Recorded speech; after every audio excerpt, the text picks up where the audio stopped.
بسم اللہ الرحمن الرحیم۔ ہر انسان چاہتا ہے کہ اسے کوئی نہ کوئی خزانہ مل جائے۔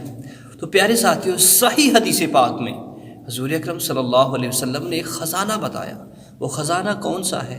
پیارے ساتھیوں، اگر چاہتے ہیں کہ بہت بڑا خزانہ مل جائے تو حضور اکرم کا فرمان سماعت کیجئے۔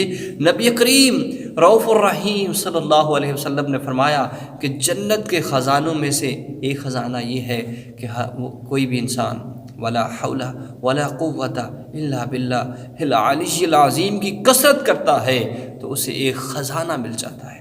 پیارے ساتھیوں، اس کی کثرت کیا کریں اور صبح شام اس کا وظیفہ، اس کا ورد کیا کریں کہ یہ ایک بہت بڑا خزانہ ہے کہ جس سے بہت بڑا خزانہ انسان کو مل جاتا ہے۔ ولا حول ولا قوت الا باللہ العلی العظیم، اس کو اپنا وظیفہ بنا لیجیے۔